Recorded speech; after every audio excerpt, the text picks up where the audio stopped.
우리 다 같이 하나님 말씀 보겠습니다. 누가복음 16장 19절에서 31절까지를 함께 교독하도록 하겠습니다. 누가복음 16장 19절에서 31절까지 교독할 때 19절 말씀을 제가 먼저 읽겠습니다. 한 부자가 있어 자색 옷과 고운 베옷을 입고 날마다 호화롭게 즐기더라.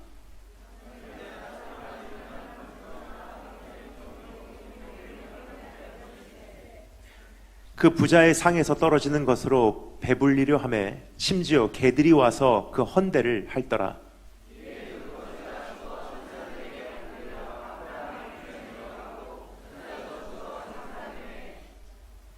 그가 음부에서 고통 중에 눈을 들어 멀리 아브라함과 그의 품에 있는 나사로를 보고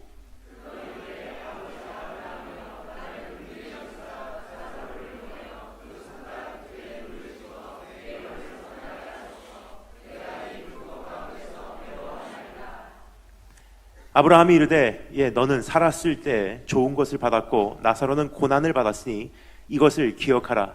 이제 그는 여기서 위로를 받고 너는 괴로움을 받느니라.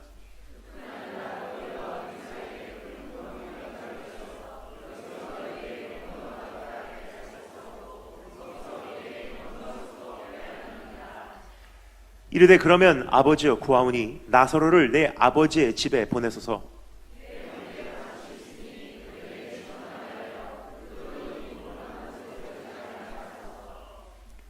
아브라함이 이르되 그들에게 모세와 선지자들이 있으니 그들에게 들을지니라.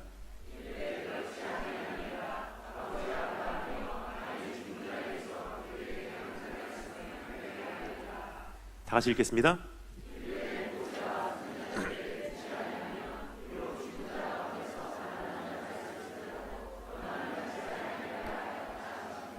아멘. 다 같이 기도드리겠습니다. 주님 감사합니다. 우리의 인생을 인도하시고 우리의 갈 길을 동행하시는 하나님의 이름을 찬양합니다. 혼탁한 이 시대에 다시 한번 우리를 주의 전으로 불러 모아 주시사 모든 것 잠시 중단하고 내 자신을 살펴보며 앞으로 나가야 될 길을 생각해 보게 하심에 감사를 드립니다. 이번 성회가 그러한 기회 되기를 소망하오니 오늘 이 시간을 여는 첫 시간 주님께서 오늘 이 자리에 은혜로 임하여 주시기를 소망합니다. 예수 그리스도의 보혈로 말씀을 전하는 자나 듣는 자나 정결케 깨끗게 씻어주시고 주님 이곳에 임하여 주셔서 주님 이곳에 임재하심으로 지금 우리가 가지고 있는 생각과 개념과 고정관념과 내려놓지 못하는 나의 죄성마저도 오늘 다 무너져 내리는 시간 되게 하여 주시기를 소망합니다. 주 성령님 이곳에 좌정하여 주시사 인간의 입술로는 전할 수 없는 말씀을 바로 전하게 하시고 아무리 들어도 이해할 수 없는 하나님의 경영을 이제 조금이나마 이해할 수 있도록 우리에게 지혜와 총명과 양심을 더하여 주시기를 소망합니다. 살아계신 우리 주 예수 그리스도 이름으로 기도드립니다. 오늘 저녁과 내일 저녁에 말씀에 두 번의 시간을 통해 현재 내 자신의 모습과 이제 우리가 나가고자 하는 길목을 살펴볼 수 있는 기회가 되기를 원합니다.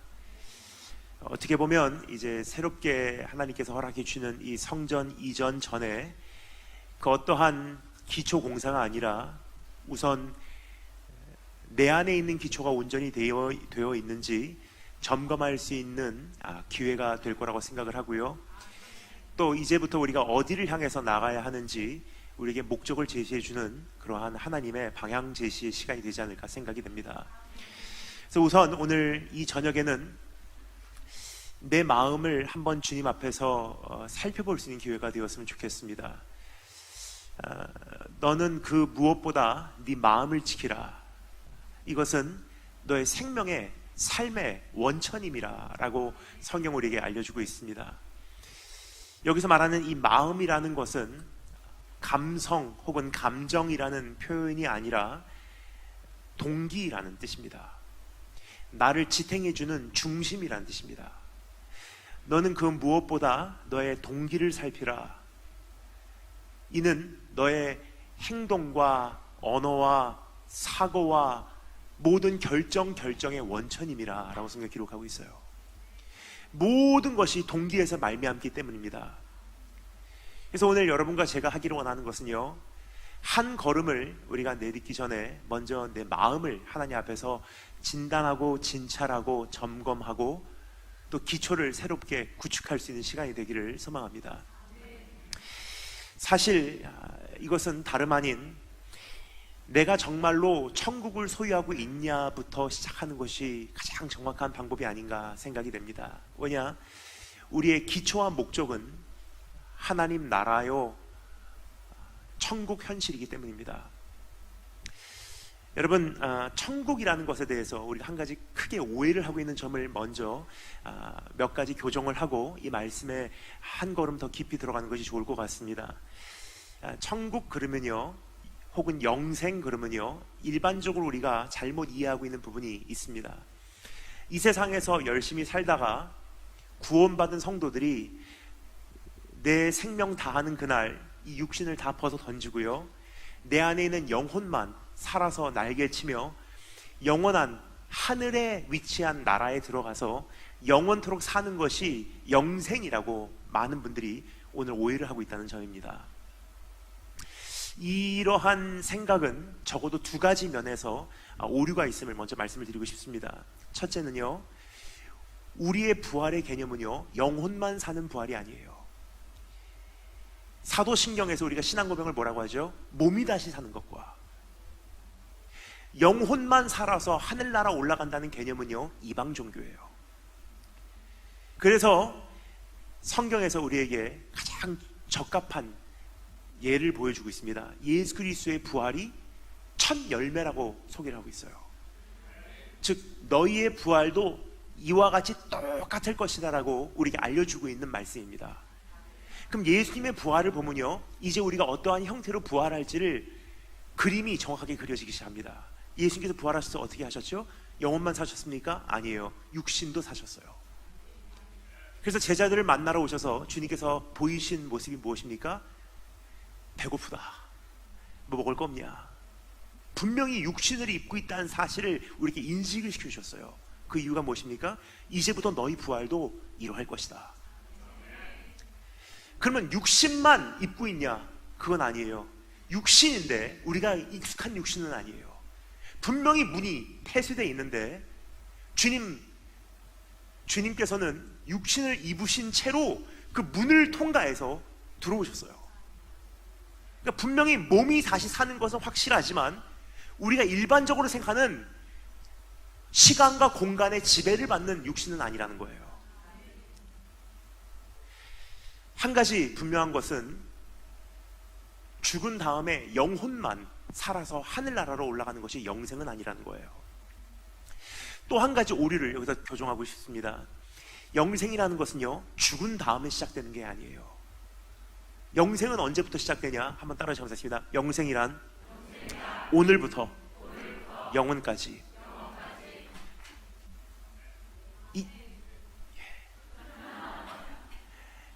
Eternal extension, 영원토록 지속되는 삶이 영생이에요.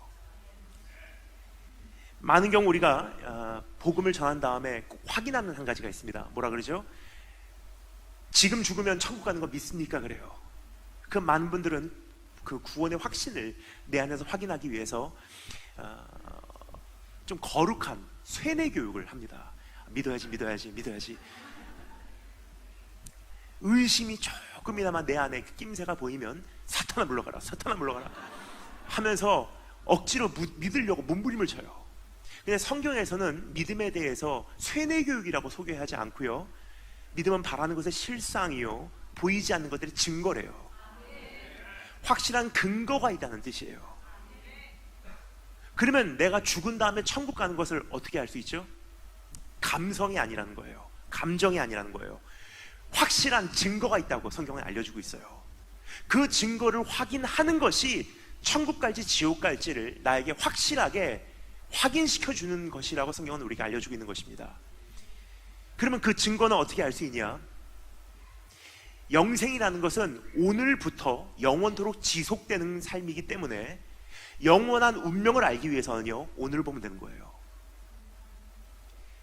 즉 지옥과 같은 삶의 현실을 살아갑니다.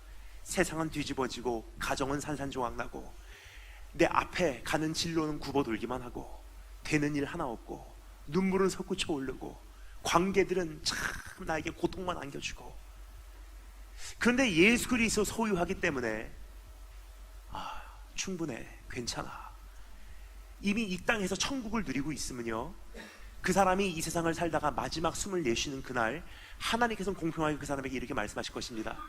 영원토록 연장시켜줄게. 그 사람들이 가는 곳이 한평생 그들이 조금 맛본 현실인 그 천국이 확대된 영원한 현실로 들어가는 하나님 나라예요. 그럼 반대로 생각해 볼까요? 에덴 동산에 살고 있어요. 가정도 축복받고 환경도 축복받고 배고플 것 없고 인생 근심 걱정 없어요. 모든 것이 이미 채워진 인생을 살아가는데 내 안에 예수 그리스도 안 계시기에 마음의 공허함과 허전함과 쓸쓸함과 죄책감과 후회심과 공포와 두려움과 열등감과 비교의식으로 계속 씨름하며 살다면요, 그 지옥이에요. 그 사람이 한평생을 살다가 마지막 죽는 날 하나님께서 이 사람에게도 공평하게 말씀하십니다. 영원토록 지속시켜줄게. 그 사람들이 가는 곳이 지옥이에요. 여러분, 오늘 내가 정말로 천국행을 타고 있는지 지옥행을 타고 있는지 알 수 있는 방법은요, 단지 예수 그리스도를 영접했다는 개념이 아니에요. 내 안에 천국이 있냐 지옥이 있냐라는 질문 앞에 우리가 답해야 되는 것입니다. 그래서 우리가 좋아하는 찬송가에서 뭐라고 말하죠? 주님과 함께하면 일어나는 현상, 초막이나 궁궐이나 그 어디나 하늘나라예요. 이것이 오늘 내 삶에서 이루어지지 않는다면요, 멸망의 확신을 가지시기 바랍니다.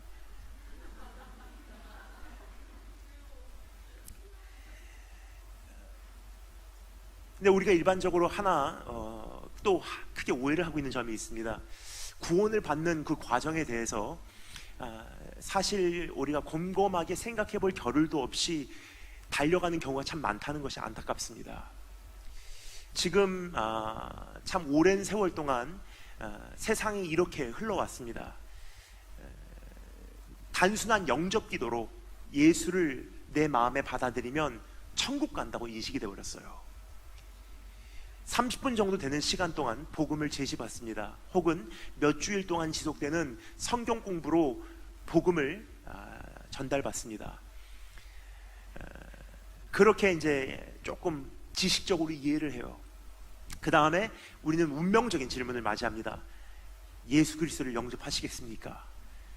내가 꼭 지옥 가고야 말 것이다 라는 욕심이 있지 않는 한, 혹은 전도하시는 분들께 우리가 어떠한 반감이 있지 않는 한 웬만하면 그 초청에 응합니다. 영접하겠습니다. 그러면 이렇게 진행이 됩니다. 아직 어떻게 기도하셔야 되는지 모르기 때문에 제가 인도하겠습니다. 예수님은 우리의 마음 문 밖에 서서 문을 두드리고 계십니다. 그 문을 여셔야지 들어오십니다. 그러면 제가 한마디 하면 한마디 따라서 영접 기도를 말씀해 주시면 좋을 것 같습니다. 자, 기도하겠습니다. 그러면 이제 눈을 감으려고 해요. 예수님, 그러면 아직 눈 뜨고 있어요. 눈 감으시라니까요. 따라하세요. 예수님, 처음 하는 기도라 어색해요.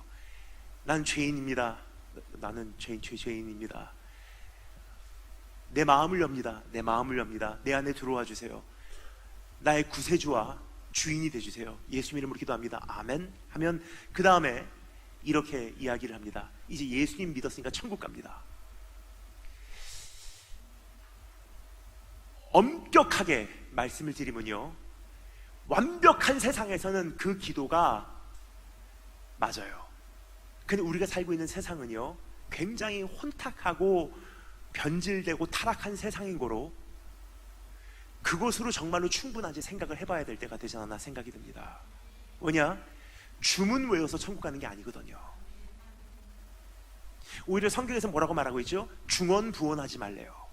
그래서 우리가 보통 중언부언하지 말라고 하는 것에 대해서 이렇게 오해를 해요. 주변머리 없는 말로, 정리되지 않은 말로 기도를 하지 말라고 주님께서 말씀하시는구나. 근데 여기서 말하는 중언부언이라는 기도에 대한 안내는요, 주님께서 큰 틀에서 너희는 이렇게 기도하라 하면서 알려주셨던 내용인 거 여러분 기억하십니까? 두 가지 우리에게 본받지 말라 하는 비유를 주셨어요. 하나는 바리새인과 같이 기도하지 말고, 또 하나는 이방인과 같이 기도하지 말라. 그럼 바리새인은 어떻게 기도하냐? hypocritically, 이중인격적으로 혹은 외식하는 자와 같이 기도하지 말아라. 사람들에게는 인정받아도 하나님은 중심을 보시는 분이시라 하나님의 그 중심을 바라보시는 눈동자에 합격하지 않으면 어떠한 외식적 형태가 중요하지 않다. 근데 주님께서 두 번째 경고하신 내용이 뭐죠? 이방인과 같이 기도하지 말아라. 그럼 이방인의 대표적인 기도의 형태가 무엇이냐? 중언부언하지 말라는 거예요. 그럼 여기서 바리새인이 기도하는 것하고 이방인이 기도하는 것하고 두 가지 종교 예식을 비유하고 계신 거예요. 그냥 쓸데없는 잡담하지 말아라가 아니에요. 바리새인과 같이 기도하지 말고 이방인과 같이 기도하지 말아라. 그 이방인들은 어떻게 기도하냐? mechanically, 기계적으로 기도를 해요. 우리나라에도 비슷한 예가 있습니다. 무당들 보면요, 똑같은 말을 기계적으로 공식적으로 반복을 하면요, 역사가 일어난다고 그들은 믿고 있어요. 따라서 똑같은 말을 몇 번 하냐에 따라서 역사가 얼마나 크게 나타나냐가 좌우된다고 가끔 생각을 하는 듯 합니다. 근데 우리가 기도할 때 그러한 유혹이 있어요. 똑같은 말을 계속 중복하면 하나님께서 더 크게 역사하지 않을까. 그래서 주님께서 명령하신 것은 무엇입니까? 말 가지고 하나님의 보좌를 움직일 수 있다고 착각하지 말아라. 하나님은 내 마음대로 조종을 당하시는 분이 아니다. 내가 말을 한마디라도 더해서 하나님의 보좌가 조금 움직였다고 생각한다는 개념은 무엇이냐? 하나님의 은혜를요, 축소시키는 죄예요. 근데 이 중언부언의 개념은 기도라는 틀보다도 더 넓게 가는 것 같습니다. 똑같은 어떠한 기도의 패턴을 우리가 반복을 하면요, 예수 그리스도를, 괜찮습니다. 저분은 이미 놀라셨습니다. 혹시 여기 참 유능한 청년분들 많이 계신데 가끔 저는 생각을 합니다. 그 전화 벨 소리를요, 이렇게 바꿔주시면 더 좋을 것 같아요. 예를 들어서 카톡 울리는 게 아니라 아멘 하면 교회에서도 켜놔도, 말씀을 전하면서도 저분 은혜 받고 계시구나, 은혜가 충만한 교회구나, 이렇게 생각을 하잖아요. 왜 그런 거는 개발 못하는지 모르겠습니다.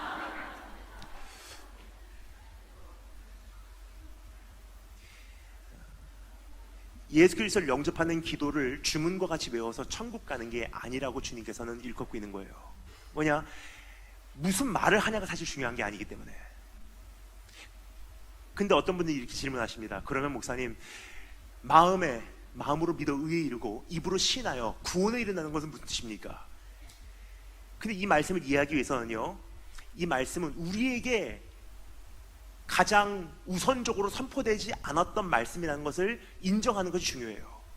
이 말씀은 2000년 전 쓰여진 말씀이에요. 그 당시는요, 한 사람의 초대교회 유대인이 나도 예수를 영접합니다라고 기도했을 때는요, 우리가 지금 일반적으로 생각하는 전도지 뒷면에 나와 있는 기도문 따라서 외우는 차원이 아니었다는 거예요. 그 당시 우리와 다른 점이 최소 두 가지가 있어요. 그 당시는요, 시대, 문화, 토양적으로 달랐어요. 예수를 영접하면 목배임 당하는 시대예요. 근데 한 사람의 유대인이요, 그 당시에 나도 예수를 영접합니다라는 기도는요, 나 죽어도 괜찮습니다라는 기도예요. 난 가정에서 쫓겨나도 괜찮습니다. 사회에서 생매장당해도 괜찮습니다. 이제 밥줄이 끊겨도 괜찮습니다. 나는 차라리 예수 믿고 죽겠습니다. 참 큰 차이가 아닌가 생각이 돼요. 지금하고 그때하고. 또 한 가지 큰 차이가 있습니다. 지식적인 면에서 굉장히 달라요. 지금 우리가 예수를 영접한다는 것은요, 30분 정도 되는 짧은 전도를 받고요, 예수를 영접하는 과정에 사실 예수가 누군지도 몰라요. 근데 2000년 전에 마음에 믿어 의에 이르고 입으로 신하여 구원에 이른다고 했을 때 그 당시는 대상이 누구였냐? 할아버지께서 오랫동안 말씀해 주셨어요. 메시아가 오신다, 메시아가 오신다, 진짜 왕이 오신다, 이제는 다윗의 후손이 오신다. 난 그분을 기다려왔어요. 할머니도 말씀하셨어요. 우리 아버지도 말씀하셨어요. 우리 어머니도 말씀하셨어요. 학교 가면 선생님들도 말씀하셨어요. 우리 청년들끼리 우물가에 앉아서 해질 무렵 대화를 나누는 토론 가장 핫 토픽이 메시아가 언제 오시냐 했었어요. 근데 오늘 당신의 이야기를 듣고 보니까 그분이 예수라니, 전 그러면 이 예수 믿고 죽을게요. 그렇게 마음으로 믿고 인정하고 예수를 영접하면 구원이 있는 거지, 그냥 조금 전달받고요, 잘 이해도 되지 않는데 지옥 가기가 싫어서 예수를 영접하는 기도 따라서 외우고 교회에 들어가서 교회의 큰 틀 안에서 톱니바퀴로 도는 이 엄청난 에너지 속에 나도 한 부속품으로 역할을 하다가 자동적으로 천국 가는 게 아니라고 성경은 우리에게 경고를 하고 있는 거예요. 그래서 주님께서 뭐라고 말씀하시죠? 누구든지 주여 주여 하는 자마다 하늘나라에 들어가지 않을 것이라고 말씀을 하세요. 수많은 사역자들이 마지막 날 주님 앞에 설 것입니다. 주님께서 그들에게 말씀하십니다. 내가 너희를 도무지 알지 못하노라. 아유, 그러면 그 사람들은 천국에 들어가지 못할 만한 행동을 했겠네요. 아니에요. 나름 자신이 있었던 사람들이에요. 뭐라고 말하죠? 내가 주님의 이름으로 병을 고쳤습니다. 내가 주님의 이름으로 마귀를 쫓았습니다. 내가 주님의 이름으로 예언을 했습니다. 동일한 공통점, 다 사역자들이에요. 또 한 가지 공통점, 나름 병을 고칠 수 있는 만큼 능력이 있고요, 마귀를 쫓을 만큼 증거가 있고요, 예언을 할 만큼 주님과의 친밀함이 있다고 생각하는, 구원받았다고 착각할 만한 충분한 오해의 여지가 있을 수 있었던 사람들이에요. 근데 그들에게 주님께서 뭐라고 말씀하십니까? 내가 너희를 도무지 알지 못하노라. 그런데 우리말로는 번역이 조금 아쉽게 돼 있어요. 우리말로는 내가 너를 도무지 알지 못하노라 그러면요, 지금까지는 알았는데 오늘은 도무지 생각이 안 난다라고도 오해를 하실 수 있어요. 근데 영어 성경은요, 정확하게 원어를 번역합니다. I never knew you. I never knew you. 난 너를 단 한 번도 안 적이 없어. 병을 고칠 때나 마귀를 쫓을 때나 내 이름으로 예언을 할 때도 난 너를 안 적이 없어. 아, 그러면 어떻게 역사가 나타납니까? 예수님도 안 계신데 나타날 수 있어요. 뭔지 설명드릴까요? 예언, 나귀의 입을 통해서도 말씀하신 분이세요. 능력, 내가 외치는 예수 그리스도 이름 자체 안에 능력이 있기 때문에 내 안에 예수가 없어도 능력은 어느 선까지는 발휘되게 돼 있어요.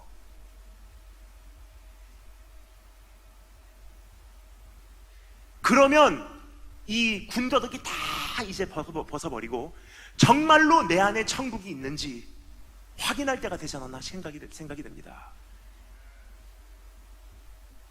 조금이나마 지옥의 풀무불 연기가 내 안에 냄새가 맡아진다면요, 이제는 그거마저도 우리가 성전 이전하기 전에 다 소화해버리고 이제 아름다운 천국을 먼저 내 가슴부터 이루어 나갈 때 아름다운 교회로 우리가 새로운 흔들리지 않는 견고한 틀을, 기초를, 기반을 우리가 세워낼 수 있지 않을까 생각이 됩니다.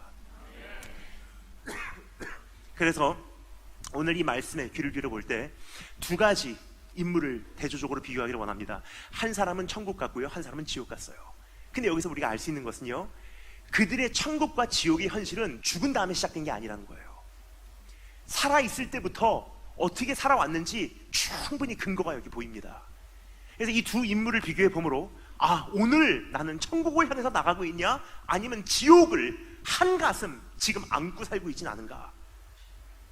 사역의 옷도 아니에요. 이제는 사역의 열매도 아니에요. 성도다운 말투도 아니에요. 내 교인으로서의 생활도 아니에요. 그거 다 내려놓고 내 안에 정말로 천국이 있는지 확인할 때가 되잖아 생각이 됩니다.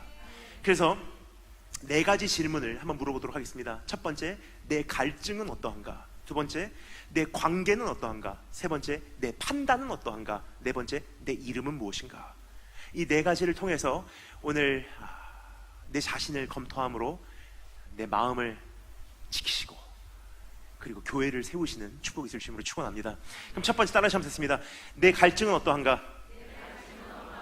우리 조금 전에 읽어봤지만 한 번만 더 읽겠습니다. 19절부터 25절까지 말씀을 한 목소리로 한 번만 더 함께 읽도록 하겠습니다. 19절부터 25절 다 같이 시작.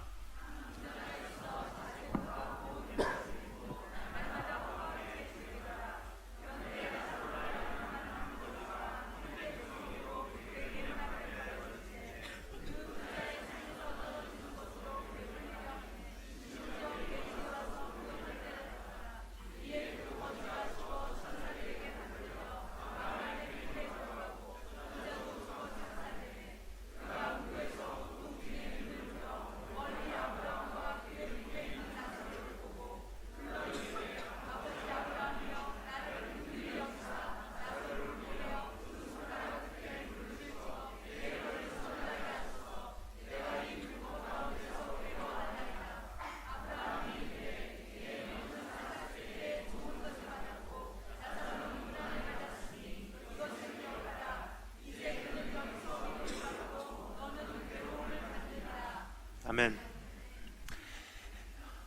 우리가 오늘의 현실을 보고서 내일을 예측할 수가 있지만 오늘은 조금 더 순서를 바꿔서요, 운명을 보고서 최종 목적지를 보고서 이 세상에서 어떻게 살아왔는지 예측할 수가 있다는 거예요.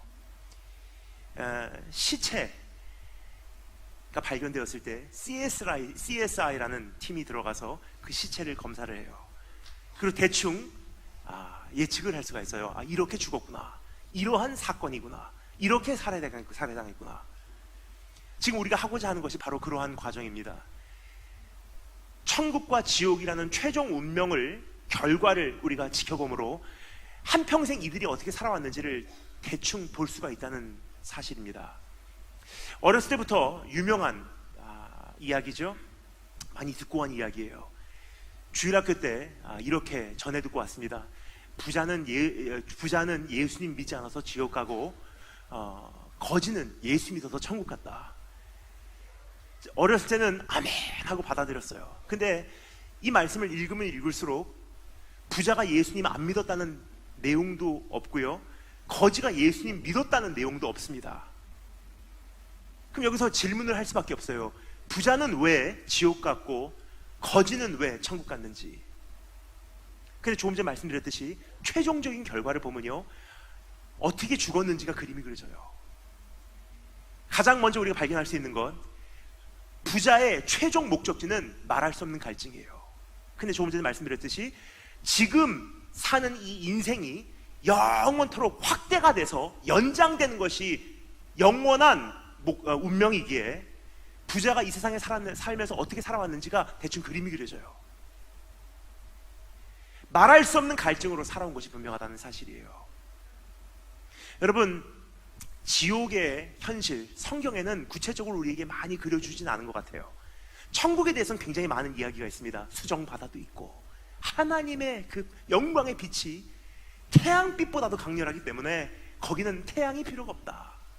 눈물도 없고 슬픔도 없고, 우리 전에 먼저 달려간 그 선두자들과의 재회가 있고, 그 나라에서는 위로가 있을 것이고, 하나님을 영원토록 우리가 찬양할 것이다. 보좌에 앉으신 어린 양을 높일 것이다. 참 많은 이야기들이 있어요. 근데 지옥에 대한 이야기는요, 구체적으로 쓰여지지 않았다는 거예요. 그 이유가 무엇이냐? 어떠한 장소이기 전에 네 현실을 점검하라는 거예요. 지옥의 현실은 죽은 다음에 시작되는 현실이 아니라 오늘 내 가슴 속에 이미 자리를 잡고 있기 때문입니다. 그 중에 첫 번째가 무엇이냐? 내 안에 갈증이 있냐는 질문이에요. 그 갈증이 존재하는 사람은요, 마지막 숨을 다하는 그 순간 맞이하게 되는 영원한 현실, 영원한 갈증이에요. 오늘 이 부자의 삶에서도 그것을 발견할 수 있지 않을까 생각이 듭니다. 얼마나 많은 갈증을 갖고 살았는지 죽은 이후에도 갈증으로 씨름을 해요. 결국 그 사람들이 들어가는 것이 지옥 풀무불이라는 사실을 성경은 우리에게 알려주고 있습니다. 어느 정도의 갈증이냐? 물을 손끝에 한 방울만 찍어서 내 입술에 대주시면 내가 조금 이제 시원하겠다고 이야기를 하고 있어요. 여러분, 그 말투가 익숙하시지 않으십니까? 왜 이렇게 그 말투가 익숙할까? 우리에게 익숙한 갈증이기 때문이에요. 이것만 바뀌면 얼마나 행복할까? 저것만 해결되면 이제는 더 이상 바랄 게 없을 텐데, 유학만 가면, 진로만 바뀌면, 입학만 허락되면, 조금만 더 살만하면, 이 문제만 없어지면, 저 사람만 없어지면 등등 굉장히 많은 갈증을 가지고 우리가 살고 있어요. 내 영혼이 평안함이 없다는 것, 안식이 없다는 것, 하나님 나라가 그만한 영향력을 발휘하지 못하는 가장 큰 원인이요, 내 삶에 아직도 그 갈증이 지옥의 풀무불과 같이 타오르고 있기 때문입니다. 근데 이 갈증은 사실 우리만 소유하게 있는 것이 아니에요. 하나님께서 이 세상을 창조하셨을 때부터 에덴 동산이라는 현장부터 시작이 됐던 것 같아요. 그렇게 하나님께서 주셨던 완벽한 환경 속에서도 먹지 말라는 것, 그 하나를 먹어야지 속이 시원했거든요. 생각을 했던 것 같아요. 저것만 먹으면 이제는 진짜 눈이 열릴 것 같은데, 저것만 소유하면 이제는 진짜로 행복할 것 같은데. 갈증이에요. 그래서 결국 어떻게 됐죠? 뱀에게 꼬심을 당했어요. 근데 이 문제가 해결되지 않았다는 것을요, 이 문제가 오히려 인류로 전체로 전염이 됐다는 사실을 어디서 볼 수 있냐? 신명기에서 발견할 수가 있습니다. 이스라엘 민족이 출애굽을 한 이후에 가장 먼저 들어선 그 애굽에서의 사건 한 가지 기억하십니까? 식량 문제 가지고 하나님께 불평을 했어요. 이거 언제까지 먹습니까? 근데 하나님께서 어떻게 하십니까? 불뱀을 보내세요. 불뱀, 영어로는 이렇게 번역이 되어 있어요. Fiery serpent. 우리말로는 불뱀. 근데 여기서 한 가지 정리하기를 원합니다. Fiery serpent지 serpent on fire가 아니에요. 그 차이가 무엇이냐? Fiery serpent는요, 물린 사람이 불을 경험하게 된다는 뜻이고, serpent on fire는요, 뱀 자체가 불타오르고 있다는 뜻이에요. 그럼 여기서 우리에게 보여주고 있는 이 불의 현실은 무엇입니까? 뱀의 모습은 무엇입니까? 뱀은 그냥 일반 뱀같이 보여요. 근데 그 뱀이 와서요, 사람을 무는 순간 그 사람은 몸이 불덩어리가 되는 거예요. 말할 수 없는 갈증으로 시달리게 되고요, 메마르게 되고요, 몸이 지니고 있는 모든 수분은 다 토해내고 땀으로 흘려내리고 탈수증으로 결국은 말라서 죽게 되는 것이 불뱀에 물린 사람들의 현상이에요. 근데 어렸을 때 이 말씀이 이해가 안 갔어요. 반찬 가지고 투정 부린 거 가지고 하나님께서 불뱀을 보내실 정도로 하나님은 엄격한 분이시구나. 그래서 어린 제 마음에 한 가지 결단이 됐습니다. 절대로 반찬 투정하지 말자. 근데 나중에 알게 된 것, 리더십이라는 것은 그 사람이 저지른 실수하고요, 거기에 해당되는 보응이 균형이 맞아야지 참된 리더십이 발휘가 돼요. 근데 그 사람이 잘못한 것에 비례해서 하나님께서 그들에게 추궁하는 대가가 너무나 크다는 것은요, 하나님의 좋으심에 금이 가기 시작한다는 사실이에요. 그래서 이 말씀을 다시 살펴보기 시작했어요. 왜 거기 그렇게까지 반응할 수밖에 없으셨을까? 그 원인을 찾았습니다. 그들 안에는 갈증이 있었어요. 하나님 안에서 모든 것이 허락이 됐음에도 불구하고 이것만 해결되면 저것만 해결되면, 이것만 더 있으면 저것만 더 있으면, 근데 이 내적인 모습은 표면으로 절대로 올라오질 않는 거로 자기가 얼마나 심각한 자리에 있는지를 인식을 못해요. 그래서 하나님께서 우리의 삶에 항상 교제하시는 한 가지 통로는 무엇이냐? 내면에 있는 것을 외부로 노출을 시키는 작업을 펼치세요. 그 불뱀에 물려서 죽어가는 사람들이 생각을 했을 거예요. 아, 이것은 내 영적 상태구나. 근데 그것은 언제부터 시작됐냐? 조상 때부터. 아담과 하와도 불뱀에 물린 거예요. 그 안에는 말할 수 없는 갈증이 자극이 돼서요, 먹지 말라는 거 그 하나를 먹어야지 속이 시원했던 것입니다. 오늘 그러한 갈증이 내 안에 있는지 먼저 살펴보는 것이 우선이 되어야 될 것 같습니다. 여러분 어떠신지요? 여러분께서는 그러한 갈증을 가지고 씨름하고 계시진 않으신지.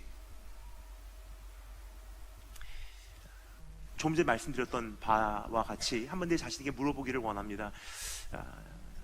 이것만 해결되면, 저것만 바뀌면, 여기만 떠나면, 저 사람만 없어지면 하는 것들이 혹시 내 안에 있지 않은지. 이것은요, 여호와께서 나에게 재어주신 구역이 아름답도다. 하나님께서 무한한 지혜로 판단해 보실 때, 나를 향한 정말 무한하신 사랑으로 나를 선대하실 때, 나에게 허락하신 이 가정이 나에게는 최상의 장소이다라는 신뢰도 없고 만족도 없다는 뜻이에요. 오늘 하나님 앞에서 내가 그러한 불뱀에 물린 흔적이 여전히 남아있다면요, 확신하시기 바랍니다. 아직도 내 안에 지옥의 풀무불의 연기가 가득 차 있다는 사실을. 근데 그 현실은 없어지지 않아요. 이 땅에서 그렇게 지옥을 가지고 씨름하신 사람들은요, 마지막 죽는 날 하나님께서 말씀하실 거예요. 영원토록 연장시켜 줄게. 두 번째 질문입니다. 첫 번째는 내 갈증은 어떠한가? 두 번째, 따라하시겠습니다. 내 관계는 어떠한가? 조금 전에 읽었지만 26절 말씀을 제가 한 번 더 읽어드리도록 하겠습니다. 그뿐 아니라 너희와 우리 사이에 큰 구렁텅이가 있어. 구렁텅이가 놓여 있어. 여기서 너희에게 건너가고자 하되 갈 수도 없고 거기서 우리에게 건너올 수도 없게 하였느니라 라고 기록이 되어 있습니다. 우리말로는 구렁텅이라고 기록이 되어 있는데요, 영어로는 이렇게 어떤 성경은 번역을 하고 있습니다. There is a void, there is a gap, there is a gulf. 건너갈새야 건너갈 수가 없는 alienation, 깨진 관계에 기워질 수 없는 그러한, 제 마음 아시죠? 공간이 있다고 성경은 이야기하고 있는 거예요.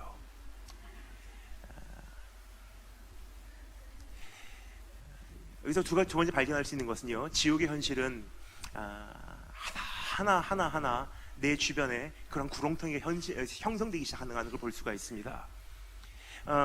사실 조금만 생각해봐도 쉽게 알 수가 있어요. 제 친구들 가운데 지옥의 풀무불을 가지고 있는 사람들이 있습니다.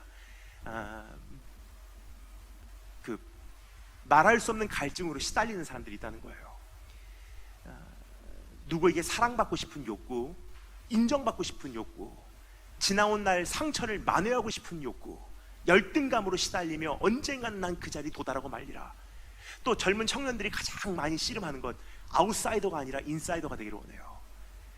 그 클럽 안에 속하고 싶고요, 그 봉급을 버는 그 사람들 안에 나도 속하고 싶고요, 그 주민들 가운데 나도 있고 싶고요, 그 동창생들 가운데 나도 있기를 원해요. 그러니까 우리 안에는 항상 아웃사이더가 아니라 인사이더가 되고 싶은 욕망이 있다는 거예요. 채워지지 않았기 때문에. 뭔가 의미 있는 인생을 살 수가 없을까? 뭔가 내 안에 있는 이 공허함을 어떻게 해결할 수 있을까? 그런 사람들하고 여러분 교제해 보신 적 있으십니까? 그러면요, 금방 아실 거예요. 1시간 정도 만나면요, 그 지옥불은 다른 사람에게 점화가 되게 돼 있어요. 그 사람하고 1시간 대화한 것 뿐인데 왠지 모르게 저도 지치기 시작해요. 제 안에 있는 에너지를 다 흡수해버리기 때문이에요. 그럼 저절로 어떻게 되죠? 조금 시간이 지나가면서 관계가 하나씩 끊어지게 돼 있어요. 그러니까 내가 정말로 주님 앞에 바로 서 있는지를 알기를 원한다면요, 내 안에 사람들이 정말 많이 모여드냐, 아니면 하나씩 지금 관계가 끊어져 가냐를 보면요, 내 안에 천국이 있냐 지옥이 있냐를 어느 정도 예측할 수가 있다는 거예요. 그래서 주님께서 천국에 대한 비유를 말씀하실 때 뭐라고 말씀하셨죠? 천국은 마치 조그만 씨앗이 심겨졌는데 나중에는 결국 큰 나무를 만들어서 그 나무의 그늘 아래 새들부터 시작해서 수많은 피조물이 깃들이기 시작한대요. 그래서 하나님께서는 천국이라는 씨앗을요, 아브라함의 심장에 심으셨는데 그에게 천국의 씨앗을 심으시면서 약속한 것이 무엇입니까? 왕국이 된다고 말씀하셨어요. 민족이 된다고 말씀하셨어요. 내 안에 정말로 그러한 천국 씨앗이 심겨져 있다면요, void, gulf, alienation, 내 주변에 있는 구렁텅이들이 조금씩 기워지기 시작하고요, 제거가 되기 시작하고요, 하나님 나라가 형성되기 시작한다는 거예요. 그럼 반대로 말씀드리겠습니다. 내 안에 지옥이 지금 존재한다면 사람들이 이상하게 다 떠나가기 시작해요. 내 아내도 나를 향해서 마음이 식어가고요, 내 자녀도 왠지 모르게 나에게서 마음은 떠나 있는 것 같이 느껴져요. 왜냐? 엄마하고 아빠하고 같이 있으면요, 100점을 맞아, 98점을 맞아와도 안 돼. 100점이야. 엄마 마음 안에 있는 갈증, 자녀에게 전달이 되기 시작해요. 그런 사람들 옆에 있으면 피곤해지고요, 메마르기 시작합니다. 그래서 오늘 천국이라는 것에 대해서 우리가 어떤 뜬구름, 추상적인 것, 막연한 것으로 우리가 대하지 마시고, 이미 내 안에 천국이 있다면요, 생각해 주시면 감사하겠습니다. 자취방 안에서 갈증으로 인해서 씨름하고 있는 내 모습이 있냐 점검하시면 돼요. 그리고 내 그 갈증으로 인해서 나를 사랑하는 사람들마저도 지금 다 떠나가고 있냐, 아니면 나와 가까이 하고 있냐를 보시면 됩니다. 혼자 있는 그 작은 공간에서 어떻게 하면 인정받을까, 어떻게 하면 사랑받을까, 누구도 나를 사랑 안 해줘, 그 사람은 왜 그런 말 했을까, 왜 그 말을, 그 말 뜻은 무엇일까, 어떻게 하면 그 사람에게 내가 조금 더 인정받고 그 자리에 설 수 있을까, 어떻게 하면 그곳에 내가 도달할 수 있을까, 어떻게 하면 지난날의 그 상처를 만회할 수 있을까, 그때는 인정받지 못했는데 이번만큼은 인정받고 싶어, 어떻게 하면 그 속에 속할 수 있을까 고민하고 고뇌한다는 것은요, 이미 지옥에 살고 있다는 뜻이에요. 왜냐? 나의 삶을 달려가기에는 원동력이 인정받았기 때문에 달려가는 것이 아니라 인정받기 위해서 달려가게 하는 것이기 때문에. 그리고 그런 사람으로 내가 서 있다면요, 반드시 한 가지 관계는 식어가게 돼 있어요.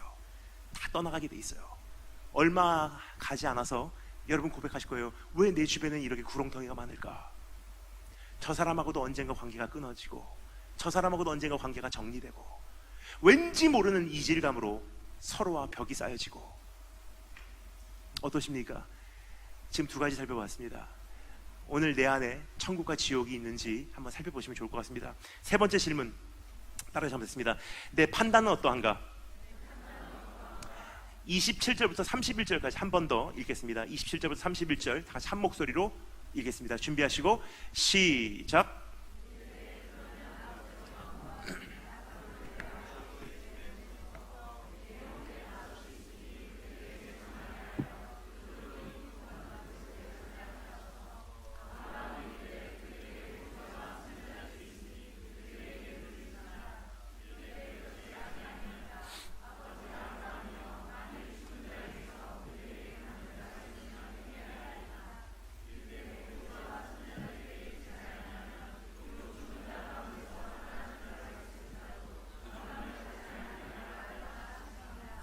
아멘. 첫 번째, 내 갈증은 어떠한가? 두 번째, 내 관계는 어떠한가? 그리고 세 번째, 우리 살펴보기를 원하는 것은요, 내 판단은 어떠한가? 라는 질문을 보고 싶습니다.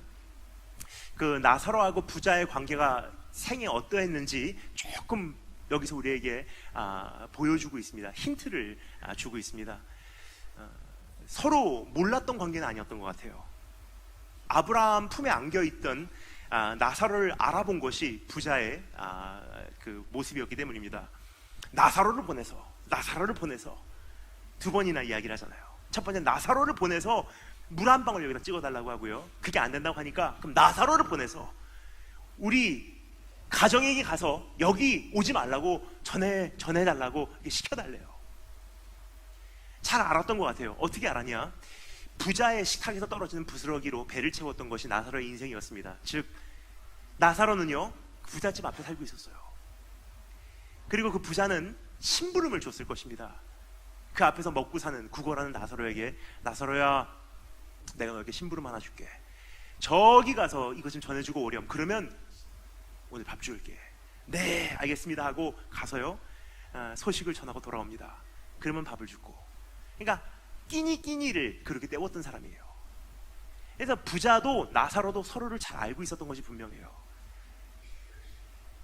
항상 부자는 나사로를 부렸고요. 나사로는 한 끼를 해결하기 위해서 부자집 앞에 거주했던 사람이에요.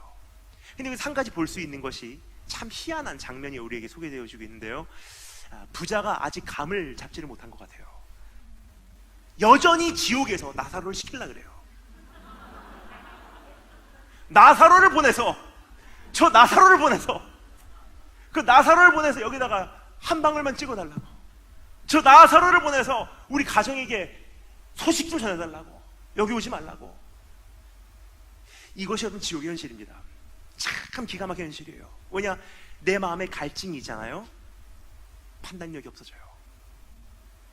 잡아서는 안 되는 사역을 잡게 되고요, 해서는 안 되는 말을 하게 되고요, 믿어서는 안 되는 사람을 믿게 하는 것이 내 안에 있는 갈증이에요. 그래서 제가 가만히 보면요, 리더십의 가장 중요한 한 가지, 사람 보는 거예요. 반대로 말씀드리잖아요. 온 세계를 다니면서 참 귀한 목사님들을 가끔 뵈는데 실망을 할 때가 참 많이 있어요. 저도 지금 청년이라고 하기에는 좀 시간이 지나왔나 모르겠지만 마음은 청년이기 때문에, 청년은 정의를 좋아하잖아요. 그래서 굉장히 존경과 사랑도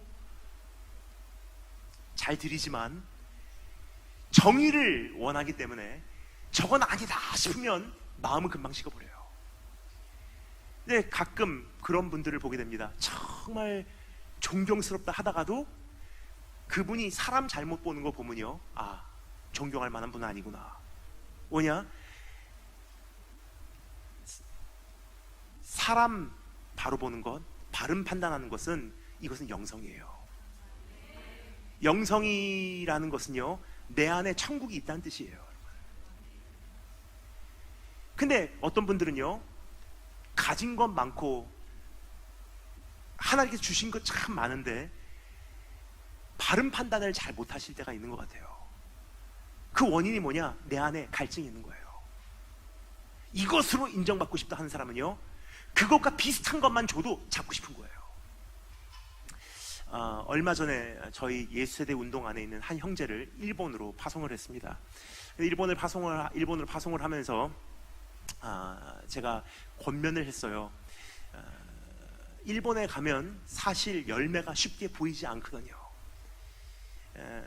사실 일본 사람들은 이벤트하고 프로그램은 굉장히 좋아합니다.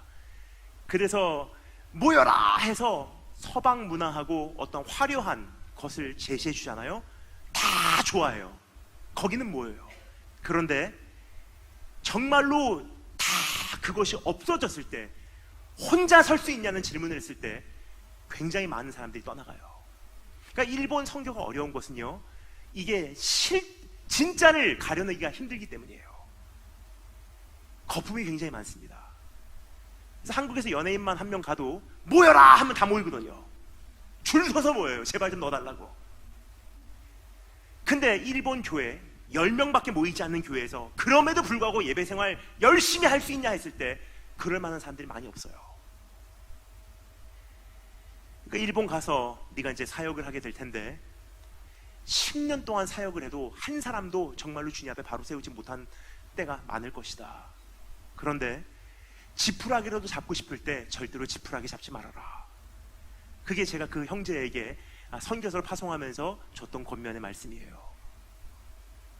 여러분, 지푸라기라도 잡고 싶다는 것은요, 내 안에 갈증이 있다는 뜻입니다. 여러분 어떠십니까? 오늘 바른 판단하고 계십니까? 아니면 지금 어떠한데 욕심에 이끌려서 잡고 싶은 것을 잡고 계시진 않으신지. 가끔 그런 것 같아요. 우리 안에 그 갈증이 있기 때문에 사귀어서는 안 되는 사람들을 사귀게 되고요, 만나서는 안 되는 남자를 만나는 경우도 참 많아요. 절대로 가까이에서는 안 되는 여자와 가까이 하는 형제들 보면 참 안타깝고요, 이루어져서는 안 되는 결혼을 신속히 진행하는 젊은 커플들을 보면 불안해요. 저는 빨리 가서는 안 되는 속도로 사역을 빨리 진행하고요,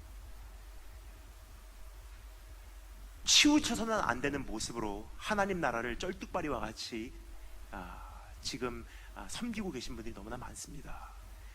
이 시대에 우리가 이제 한 단락을 주님 앞에서 정리하고 새로운 교회로 우리가 들어가기에 앞서 한 가지 정리하기를, 내 안에 살펴보기를 원하는 것은요, 내 안에 바른 판단들이 이루어지고 있는지, 혹은 갈증으로 달려가고 있지는 않은가, 신중하게 생각해야 돼요. 어떤 분들은 지나온 상처로 인해서 탄력을 받아서 만회하기 위해서 이제부터의 결정을 내리시는 분들이 많이 계십니다. 우리 아빠와 같은 사람은 만나기 싫어, 우리 엄마와 같은 사람은 만나기 싫어, 지나온 남자친구와 같은 사람은 싫어, 지금 빨리 결혼해버려야 돼. 이건 정상적인 판단이 아니라는 거예요. 뭐죠? 이미 균형을 잃은 판단이에요. 그래서 오늘 인간관계에 있어서 그런 판단하시는 분들 많이 계시고요, 어떤 분들은 선교에 있어서 그런 판단하시는 분들 참 많습니다. 특별히 지금 이슬람 세력이 확장이 되고요, 중국의 공산당을 비롯해서 굉장히 지금 새로운 핍박의 시대가 열린 것 같아요. 근데 지금 저물어 가는 내 사역 때문에 뭔가를 잡고 싶어서 사역을 펼치시면요, 그것도 균형을 잃은 판단이라는 사실을 기억하시기 바랍니다. 그러니까 사역에 있어서나 내 개인적인 면에서 있어서나 내 영성에 있어서나 사업에 있어서나 내 앞에 진로에 있어서나 어떠한 것이든 지금 어떠한 판단을 하고 계신지 내 자신을 살펴보는 것이 천국이 있냐 없냐를 우리가 진단할 수 있는 좋은 기회가 아닌가 생각이 듭니다.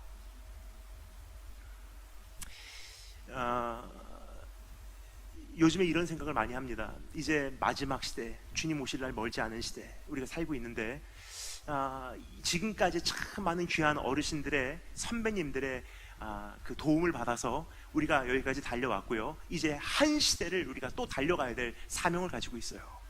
그래서 정말 주님 나라 이 땅에 임하게 하는 시대로 쓰임 받으면 좋겠다 하는 것이 우리의 소원입니다.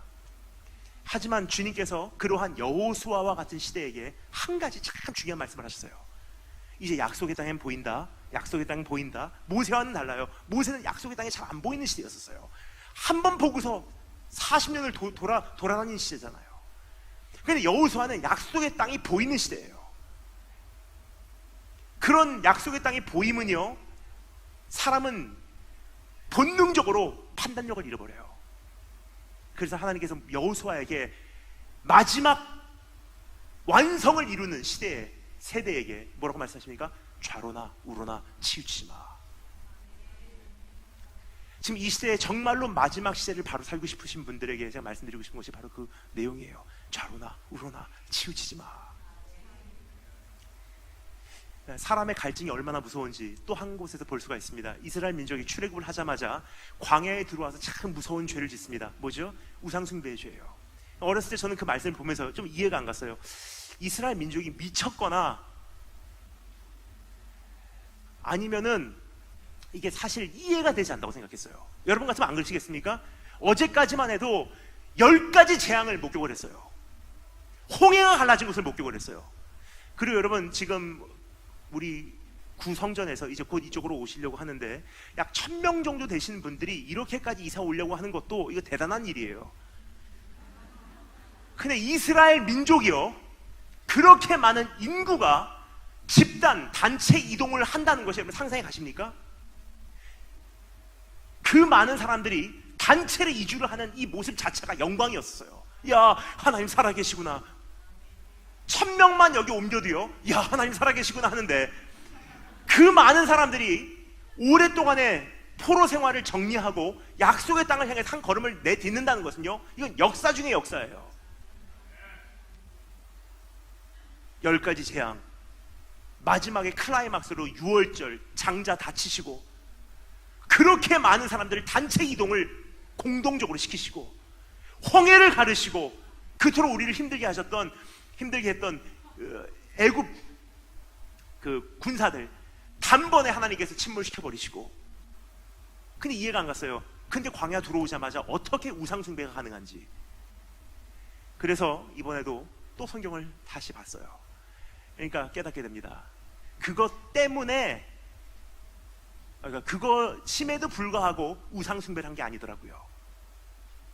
그것 때문에 우상숭배를 한 거예요. 뭔지 설명드리겠습니다. 여러분 같으면 그렇게 안 하실까 한번 점검해 주시면 좋을 것 같습니다. 내 눈앞에서 10가지 재앙이 펼쳐져요. 한번 상상해 주시면 좋을 것 같아요. 물이 피가 되고 깜깜한데 우리가 사는 고센 땅만 환하고, 개구리 때, 메뚜기 때 본 적이 없는 역사가 눈앞에서 펼쳐지는 거예요. 마지막 날 하나님께서 장자를 치시고, 그렇게 교만했던 애굽 민족이요, 이제 낮아지고 밤새도록 울음소리가, 비명소리가 들려오기 시작합니다. 흥분이 돼요. 이제 하나님 섬긴다는 게 이런 거구나. 근데 그 다음날 이제 단체로 이주를 하는 거예요. 영광 중에 영광으로 이제는 급하게 하나님 살아계시구나, 이게 또 어떠한 역사가 일어날까 하는데 홍해가 갈라져 버려요. 우와 하고 또 건너가요. 그들 생각에는요, 이렇게 평생 갈 줄 알았어요. 근데 건너갔는데 홍해가 닫히고요, 그때부터 들려오는 소리,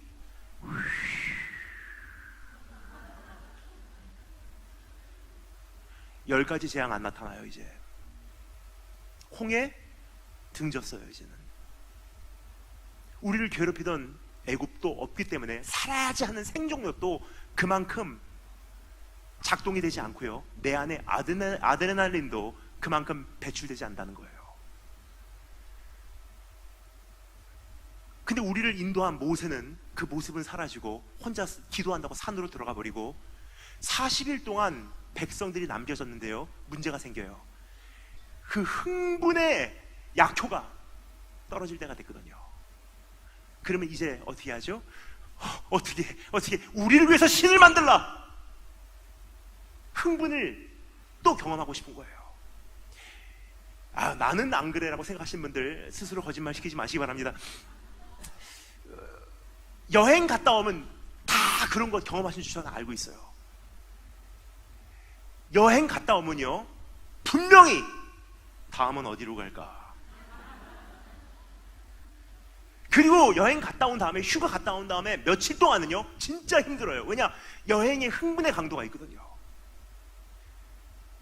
눕기만 해도 그 인도 사람 얼굴이 보이기 시작하고, 그곳에 있는 어린아이들이 웃음소리가 들려오는 것 같고, 천국에 갔다 온 느낌으로 막 꿈속에서 왔다 갔다 해요. 그 열기가요, 약효가 떨어질 때까지는 굉장히 힘들어요. 이것을 다른 말로 표현해 볼까요? 좋게 말하면 선한 에너지일 수 있지만 그것을 뒤집어 보잖아요, 갈증이에요. 근데 그 갈증을 가지고 판단을 합니다. 그러면 다음 달에 또 여행 가자, 다음 달에 우리 또 선교여행 떠난다. 그때부터 문제가 시작되는 거예요. 제가 이렇게 다니다 보면 많은 분들이 저에게 질문을 하십니다. 단일계 목사님, 지금까지 몇 개국 다니셨습니까? 그러면 여러분, 제가 답을 드리잖아요, 많이 놀라실 거예요. 정말 정신없게 14년 동안을 끊임없이 온 세계를 다녔는데요, 제가 몇 개국을 다녔는지 말씀을 드리면요, 여러분 깜짝 놀라실 거예요. 생각한 것보다 훨씬 많이 안 다녔어요.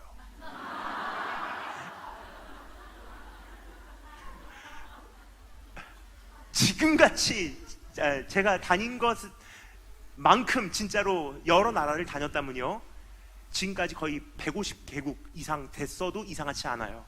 지금 비행기 마일리지를 봐도요 150개국이 당연한 거예요. 근데 지금까지 간 나라 50개국 안 됩니다. 그 이유를 말씀드릴게요. 첫째, 제가 집회를 하는 지역이나 선교지를 갈 때는요, 제 사역의 80% 이상이 재방문이에요.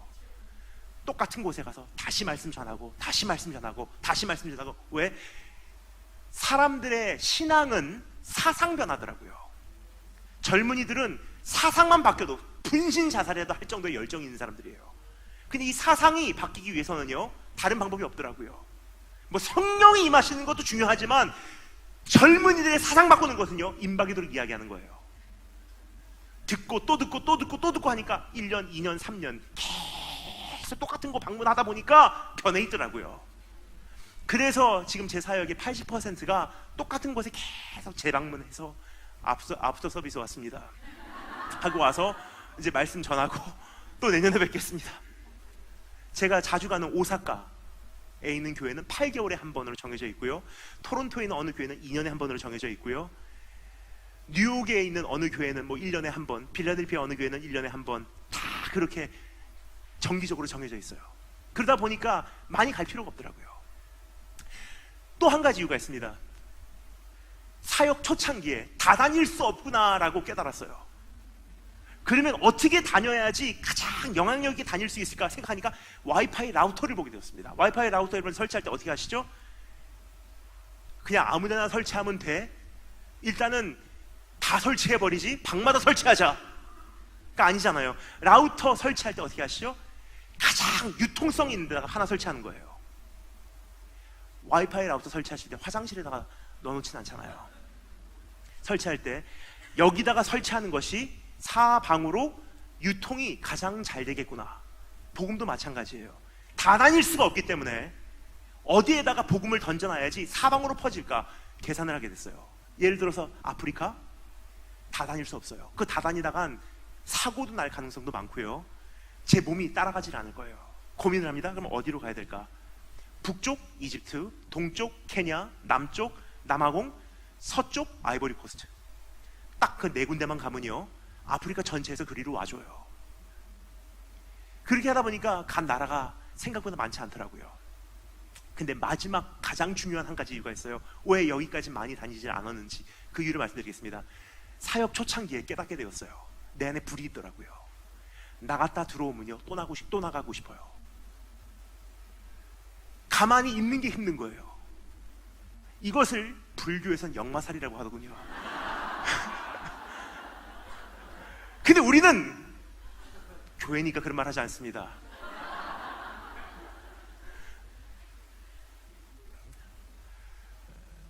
근데 많은 선교사님들 보면요 전 그게 안타까워요.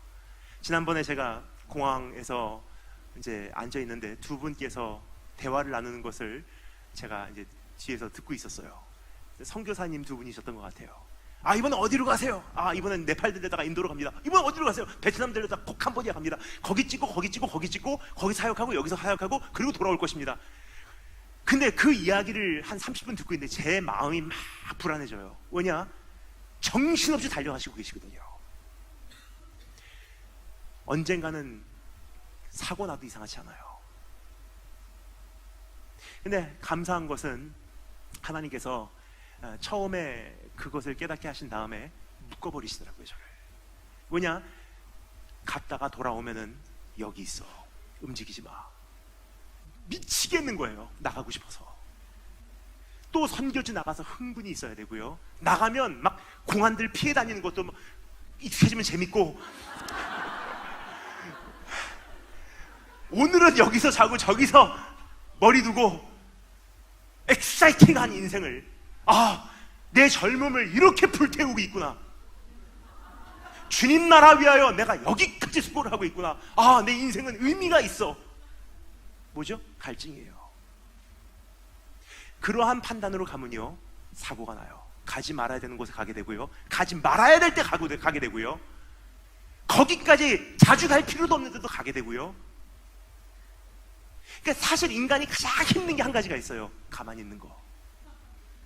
왜냐? 이것은 우리의 저주를 명료하는 행위거든요. 하나님께서 우리에게 주신 우리의 원래 모습이 무엇입니까? 가만히 있는 거예요. 누려라, 관리해라, 번성해라, 하나님과 교제하자. 해질 무렵 내가 올게 이 정원에서 우리 함께 교제하자. 그게 우리의 본성이에요. 그런데 죄가 들어오면서 하나님께서 우리에게 한 가지를 요구를 하세요. 이제는 수고하고 땀을 흘려야 먹을 수가 있대요. 다른 말로 표현해 볼까요? 열심히 하면 인정받을 수 있어. 잘하면 사랑받을 수 있어. 여기까지 노력하면, 그 자리에 도달하면 너는 썸바디야. 그러니까 우리의 이 죄성에 탄력을 받아서 우리는 그 훈련을 받아요. 어렸을 때부터 뭔가를 하면은 뭔가 하고 있는 것 같아요. 그래서 분명히 말씀드리겠습니다. 분주함은요 절대 진보는 아니에요. 그래서 지난 수년 동안 정말로 사실 힘들었던 한 가지가 있어요. 여기 있어, 움직이지 마, 사역 안 해도 돼, 가만히 있어, 조용히 해, 가만히 있어. 나가고 싶어요. 지난번 출국 벌써 2달 지났어요. 하나님께 저에게 주신 가장 큰 축복이 뭐냐면요, 나갈 때, 나가지 못할 때 확실하게 인도를 해주세요. 가장 첫 번째 이유, 저희 아버지께서 참 엄격하세요.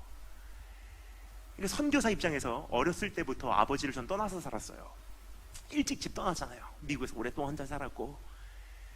근데 지금 아버지께서 은퇴하시고 한국에 오셨어요. 그럼 한국에 오면요, 아버지와 같은 집에 있습니다. 근데 지금까지도 엄격하세요. 그러다 보니까 때로는 답답해요. 선교지 갔다 와도 당장에 짐 풀어, 정리해, 이렇게 자기 관리하는 거야. 다른 데서 먹지 마, 집에서 밥 먹어. 다른 데서 자지 마, 웬만하면 돌아와서 집에서 자. 처음에는 정말 힘들더라고요. 근데 시간이 많이 지나는 가운데 정말로 제가 만져졌어요. 근데 어머니께서 옆에서 보다가 너무 안쓰러우신 것 같아요, 저를 보실 때. 그러니까 어머니께서 이렇게 말씀하셔요. 참 지금까지 잘 참았다, 정말 오랫동안 잘 참았다, 정말로 수고 많았다. 그런데 이제는 충분히 했으니까 이제는 옆 동네 가서 살아라. 근데 참 희한해요. 저는 알아요. 하나님께서 자연적으로 저를 움직이기 전까지는요, 하나님께 저에게 주신 마지막 수단이에요. 움직이지 마. 저는 움직이는 게 안 어려운 사람이에요. 뭐냐, 본성적으로 막 다니는 게 사실은 잘 맞거든요. 근데 그런 사람에게 하나님께 주시는 것 사슬이에요. 움직이지 마. 야곱도 그러한 갈증으로 한평생 시달렸던 사람이 아닌가 생각이 듭니다. 야곱, 아버지께 인정받고 싶어요. 아버지께 인정받고 싶으니까 잘못된 판단의 연속이에요. 배반과 거짓말과 속임과 사기와. 그런데 마지막에 결국 형에게 쫓기는 신세가 돼서요, 도망 나와 돌베기를 하고 잠을 잡니다. 근데 그날 밤 하늘과 땅이 이어지는 그 사닥다리를 목격하고요, 그 다음날 아침에 일어나서 참 기가 막힌 고백을 해요. 뭐라고 말하죠? 두렵도다 이곳이요, 여호와께서 여기 계셨거늘 내가 알지 못하였다. 그래요. 지금까지 우리 안에 있는 갈증은 어디서 말미암냐면요, 여호와께서 저기 계실 것 같아요. 하나님 만나는 거, 선교지 가면 더 뜨겁게 만날 것 같아요. 이 직업만 바꾸고 그 예수 믿는 직장에 가면 거기선 더 크게 쓰임을 받을 것 같아요. 이 환경만 정리되고 우리 아버지만, 예수 안 믿는 아버지만 내 삶에서 없어지면 왠지 모르게 더 강하게 주님을 위해서 달려갈 수 있을 것 같아요. 근데 오늘 주님께서 우리에게 말씀하시는 것, 그 갈증이야. 하나님은 거기 있는 분이 아니고 그때 있는 분이 아니야. 여호와께서 여기 계셨거늘 나는 알지 못하였도다. 나를 주신 환경에 계신 분이세요. 하나님 나라는, 여러분, 뭔가가 해결돼서 더 잘 누려지겠다는, 이미 내 안에 지옥이라는 뜻이에요. 하나님 나라는 언제예요? Now예요. Now. 하나님 나라는 here, 여기예요. 주님 나와 함께 계시고 나는 주님으로 채워졌으니 하나님 오늘 아버지와 함께하는 이 가정이 나에게는 천국이고요, 작은 자취방이 천국이고요, 병상에서 간호하지 않아 만드는 부모님 누워 계신 곳이 천국이고요, 가난으로 점점 힘들어져가는 내 삶이 천국이고요, 여호와께서 여기 계셨거늘 난 알지 못하였도다. 갈증이 있는 사람들은 그 고백을 못해요. 저기 가야 되는 줄 알아요. 그래서 오늘 하나님 앞에서 한번 생각해 보기를 원합니다. 내 안에 그런 갈증이 있지 않은지, 그리고 그 갈증으로 인해서 잘못된 판단을 지금까지 많이 저질러 오진 않았는지. 사람 만나는 거, 지금까지 내가 정해온 진로, 추진하는 능력,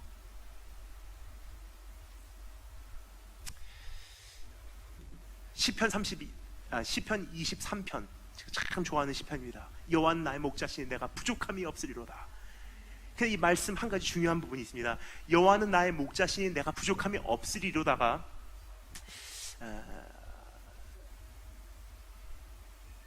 그 신앙의 그 어떠한 신학적인 그냥 선포일까요?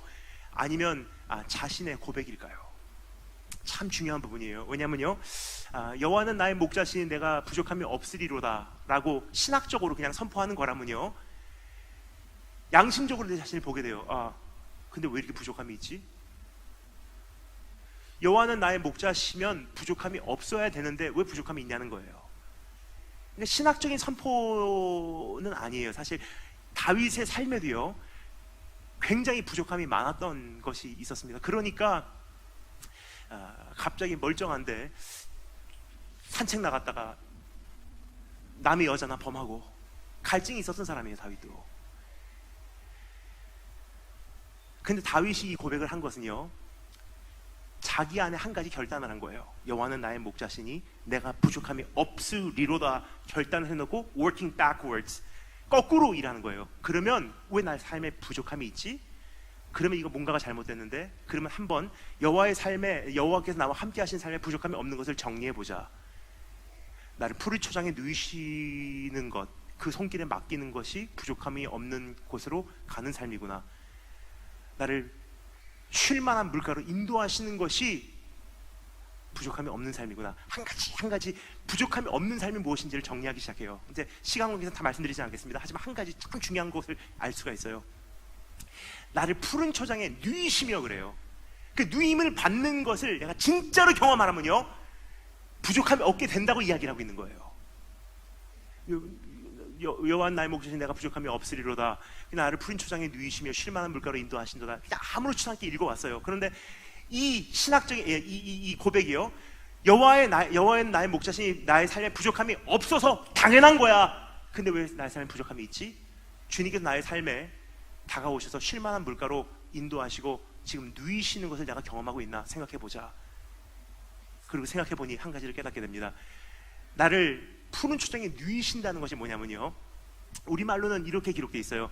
나를 푸른 초장에 누이시며 그러면 그래 누워, 어휴 수고했다, 어휴 누워. 영어 성경은 이렇게 번역되어 있는 거, 참 기가 막힌 번역으로 되어 있는 것을 주목할 수가 있습니다. He makes me lie down in green pastures. 나를 눕게 하신다는 거예요. 누워! 왜요? 우리의 본성은 뭐 해야 되죠? 하나님 뭐 해야 되죠? 내가 왜냐? 수고하고 땀 흘리지 않으면 인정을 못 받으니까. 수고하고 땀 흘리지 않으면 나는 somebody가 아니라 nobody로 끝나는 것이 무서운 거예요. 그러니까 하나님께서 우리를 다루실 때 가장 먼저 하신 게 뭐죠? 내 안에 있는 그 공허함을 계속 충족시키는 것이 하나님께서 나를 채우시는 방법이 아니라는 거예요. 하나님께서 좋은 목자 되신 이후 주님께서 나를 채우시는 방법은 전혀 다른 방법이에요. 누워! 일에 대해 공허함을 가지고 있는 사람에게 일을 더 주시는 하나님은 좋은 하나님이 아니에요. 일로 충족을 시켜주신다 하나님이 아니라는 거예요. 일을 향해서 궁핍함을 경험하고 목마름을 가지고 있는 사람에게 필요한 것은요, 일 못하게 하는 거예요. 그래서 참 희한해요. 일을 할 만한 사람이, 일을 정말로 하고 싶어하는 사람이 교통사고. 왜 누이셨어요? 근데 3개월 동안 병원에 누워있으면서 깨닫게 돼요. 아, 일이 나에게는 원동력이었구나. 그래서 오늘 하나님 앞에서 한번 생각해 보기를 원합니다. 내가 지금까지 정말로 채워졌기 때문에 달려왔는지, 아니면 채우기 위해서 달려왔는지. 전혀 다른 거예요. 채우기 위해서 달려간 사람은요, 잘못된 판단의 연속입니다. 오늘 이 부자의 삶에서도 그것을 볼 수가 있어요. 계속 나사로를 부리려고 하잖아요. 자기가 어디 있는지도 몰라요. 감을 못 잡은 것 같아요. 그래서 우리말로는 조금 번역이 잘못됐는데 일본어 성경을 보잖아요. 참 잘 번역이 됐어요. 하데스라고 기록이 돼 있어요. 이 부자가 간 곳이 헤이디스, 음부로 내려간 거예요. 근데 이 음부의 개념이요, 지금 우리가 생각하고 있는 일반적인 지옥의 개념하고는 조금 달라요. 우리가 생각하는 지옥은요, 그 풀무불이 있고 나중에 그 예수 안 믿던 사람들이 그 지옥불에 던짐을 당할 것이고, 이것은 꽤 잘 발전이 된 오늘의 신학이 우리가 안겨준 그림이에요. 근데 이때만 해도요, 아직 그 기독교 신학이 완전히 형성이 되지 않았기 때문에 고대 유대인들의 사상에 하데스라는 개념이 더 자리를 잡고 있었습니다. 그럼 그때 그 사람들이 갖고 있었던 하데스, 헤이디스라고 하는 그 개념은 뭐냐면요, 눈이 안 보이는 영들이 그냥 하염없이 다니는 게 지옥의 현실이에요. 내가 여기 왜 있지? 난 어디로 가는 거지? 무엇이 나를 만족하게 하는 것이? 난 죽었나? 사는 게 뭐지? 인생의 의미가 뭐지? 저 사람이 좋은 사람인가? 믿을 만한 사람인가? 저 사람 믿으면서 안 되는 것 같은데 모르겠네. 지옥이에요. 분별력이 없는 거예요. 내가 살아있는지 죽어있는지, 누가 내 친구인지 적인지, 가까이 해야 되는지 안 해야 되는지, 저 사람이 나에게 축복인지 독인지도 분별이 안 되는 거예요. 그 부자, 마지막에 그러한 인생을, 운명을 맞이했다는 것은요, 이 세상에 살면서 그렇게 살아왔다는 것을 우리가 한 장면에 스냅샷으로 보여주는 그림이 아닌가 생각이 됩니다. 여러분은 오늘 하데스에 살고 계십니까? 아니면 천국으로 이미 에덴 동산에서, 참 감사합니다, 오늘 모든 것이 주님의 은혜입니다 하고 푸른 주상에 누워 계시진 않으신지 한번 내 자신을 살펴볼 수 있으면 좋을 것 같습니다. 마지막 네 번째, 첫 번째 갈증, 두 번째 관계, 세 번째 판단, 네 번째 따라하시 겠습니다. 내 이름은 무엇인가? 여기서 한 가지 참 재미난 표현을 보고 싶습니다. 19절, 20절 말씀 제가 한 번 더 읽어보겠습니다. 잘 들어주시면 감사하겠습니다. 한 부자가 있어 자색 옷과 고운 배옷을 입고 날마다 호화롭게 즐기더라. 그런데 나사로라 이름하는 한 거지가 헌데 투성이로 그의 대문 앞에 버려진 채라고 기록이 되어 있어요. 여기서 이름이라는 단어가 등장하는데요, 의도적으로 주님께서 이러한 단어를 선택하셨던 것 같아요. 왜냐, 누가복음에 보면 참 많은 비유로 주님께서 여러 가지 이야기를 하시는 것을 우리가 만날 수가 있습니다. 한 아버지가 있었는데, 두 아들이 있었는데, 한 목자가 있었는데, 한 여인이 있었는데, 한 남자가 있었는데, 한 주인이 있었는데, 한 종이 있었는데 등등 참 많은 비유로 주님께서 이야기를 하시는데 단 한 번도요 누구에게 이름을 준 적이 없어요. 언제나 한 아버지, 한 주인, 한 천부장, 한 백부장, 한 목자지 이름을 준 적이 없어요. 100% 모든 비유에서는요 이름이 없이 사람들이 등장합니다. 근데 참 희한해요. 유일하게 딱 여기서만 비유에 등장하는 이 거지에게는 이름이 있어요. 근데 그것을 우리에게 의도적으로 주님께서 인식시켜주기 위해서 여기서 뭐라고 말하죠? 그러나 나사로라 이름하는 한 거지가 있었는데. 사람들이 놀랐을 거예요. 제자들은 적어도 놀랐을 거라고 생각합니다. 지금까지는 이름이 없었는데 왜 이 사람에게는 이름이 있지?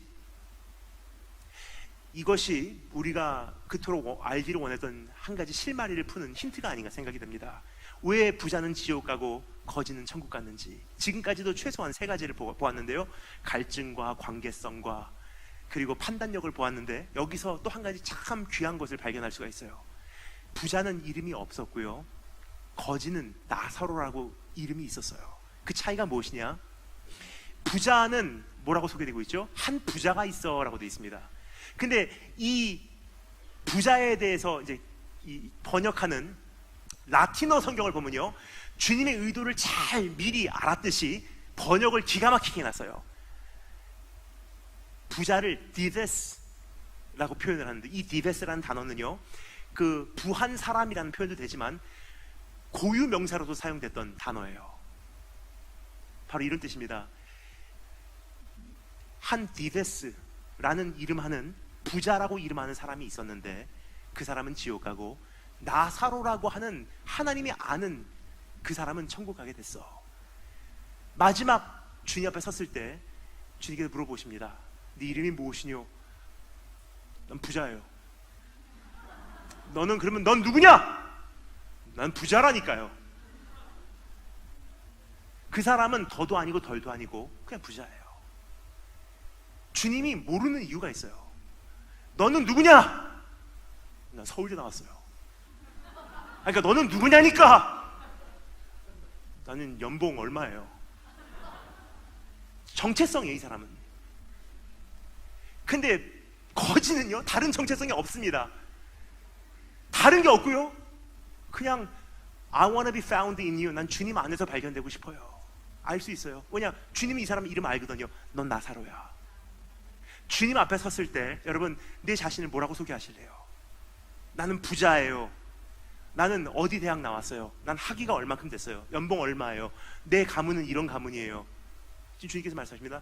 영원한 것이 영종케 되기 위해서 우리의 삶을 진동케 하사 막 우리의 삶을 하나님을 소멸하신 불로 흔드실 때 영원하지 않은 것, 눈에 보이는 것, 이 세상의 것들은요 결국은 없어진다는 거예요. 주님 앞에 벌거벗고 마지막 날 섰을 때 내 자신을 뭐라고 소개할 수 있는지. 거지 나사로, 이 세상에서는 다른 이름이 없었던 사람이에요. 이 세상에서는 노바디예요. 근데 주님 나라 가니까 주님은 이 사람의 이름을 알아줍니다. 주님 나라에서 이 사람은 썸바디예요. 그럼 반대로 부자는요, 이 세상에서는 썸바디예요. 근데 그 부자라는 정체성이 벗겨지고 나니까 주님 나라 가니까 이 사람은 노바디예요. 운명이 바뀌어요. 여러분께서는 그러면 내 자신이 지금 누구인지 한번 생각해 주면 좋을 것 같아요. 한 가지 질문입니다. 영어입니다. Identity equal me. 맞아요, 틀려요? 굉장히 중요한 부분이에요. Identity, 우리말로 정체성이죠. Identity equal me. 정체성은 나다. 맞습니까? 틀립니까? 세상에서는 맞다 그래요. 근데 성경에서는 아니에요. 왜냐? 세상에서는 아이덴티티가 나라고 가리켜요. 그러면 아이덴티티라는 게 뭐냐면요, It's a composition of information. 나에 대한 정보를 하나로 잘 구성해서 합해 놓은 게 나라고 가리켜요. 어느 대학 출신, 연봉 얼마, 어디 살고, 자주 검색하는 그 구글의 내용이 뭐고, 자주 방문하는 음식이 뭐고, 이 사람 입맛이 뭐고, 어디서 공부했고, 어디서 자라왔고, 지금 배경이 어떠한 배경이고, 어디 출신이고, 그러한 인포메이션을 다 종합해서 나라는 사람을 만들어내요. 그리고 우리는 그것을 믿어요. 나는 이런 사람이야. 근데 여기서 말하는 게 바로 그거예요. 너는 그게 아니야. 그게 다 벗겨진 후에 나는 누구냐는 거예요.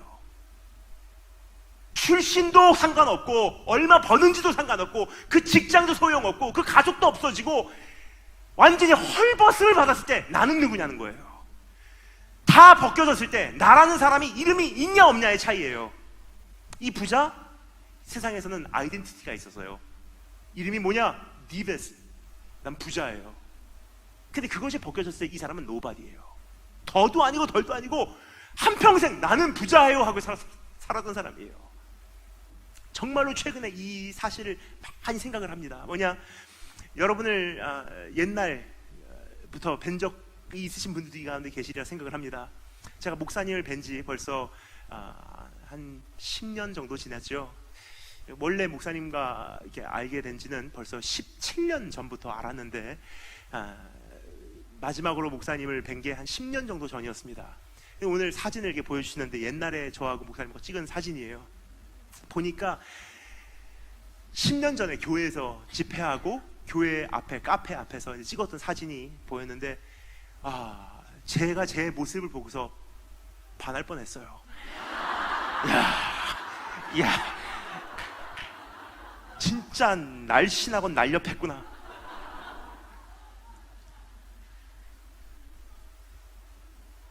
그때 이제 집회를 가면요, 진짜 지난 이야기니까 말씀을 드리는 거예요. 그때 집회 가면 무슨 큰 어떠한 연합 집회라든지 많은 강사님들 오셔서 이렇게 함께하는 많은 이제 이러한 공동 집회라든지 가면요, 다니엘 킴 선교사 소개할 때 어떤 분이 이렇게까지 소개를 해주셨어요. 대한민국 교교에 갑자기 혜성같이 나타난 몸짱, 얼짱, 영짱의 다니엘 킴 선교사 앞으로 나오실 때 큰 박수로 맞이해 주겠습니다. 그러면 나가는 거예요. 그런데 문제가 그때만 해도 체지방 6%, 5% 그랬어요. 십자가에 달리신 예수님의 복근만큼이나 제 복근도 왕자가 생기고,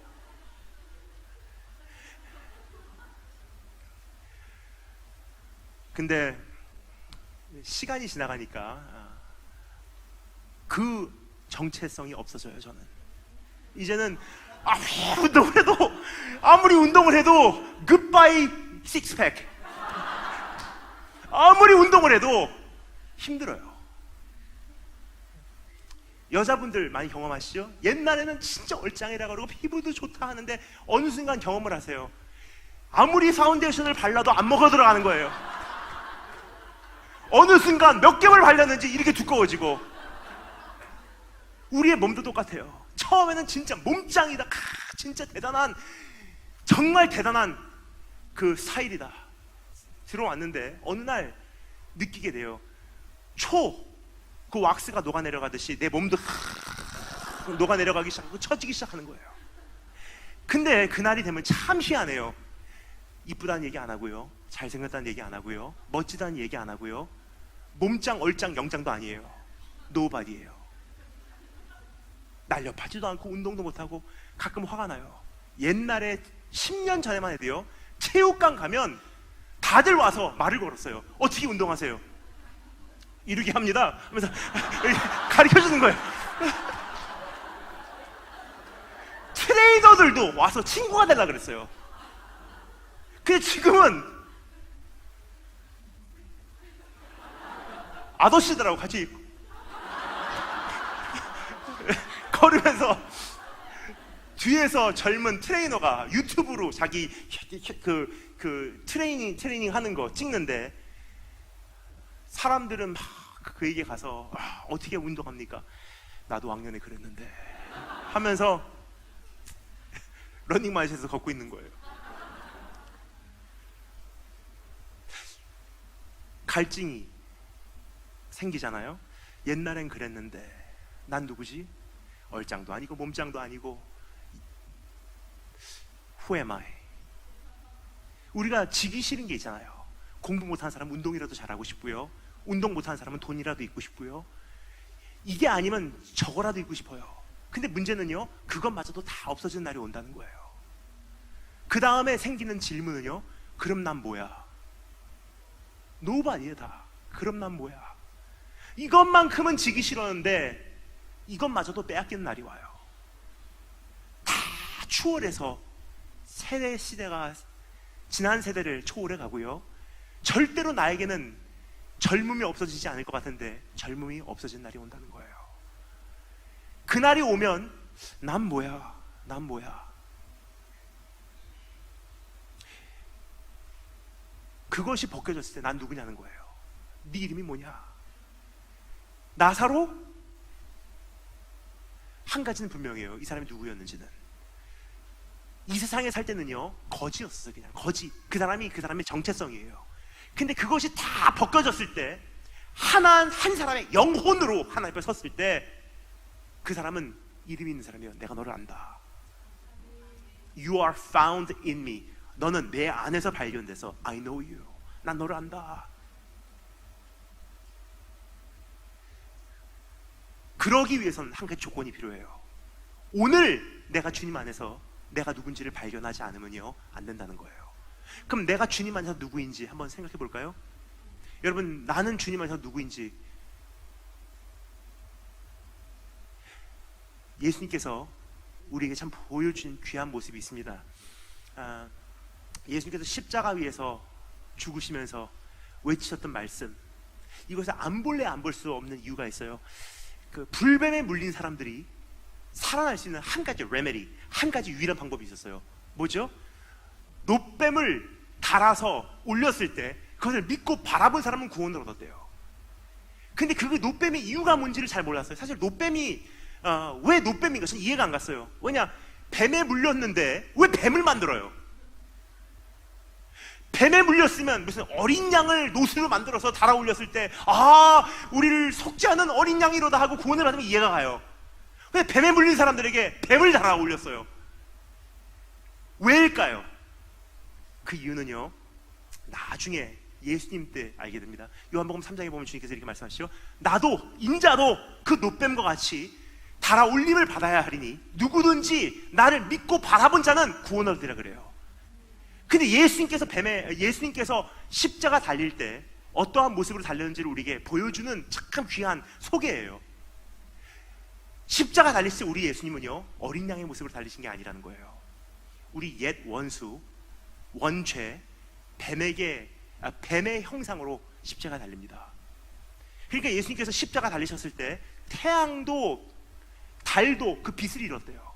어렸을 때 그 말씀을 보면서 어떤 분이 이렇게 말씀하시더라고요. 가슴 아파라. 우리 예수님도 얼마나 우리 이 세상의 창조주께서 십자가 달리니 그 아름다운 태양도 빛을 잃었구나. 그래서 빛을 잃은 게 아니에요, 여러분. 왜냐면요, 하나님께서는 의인에게나 악인에게 다 동일하게 주시는 일반 은혜라는 것이 있습니다. 이것을 common grace라고 해요.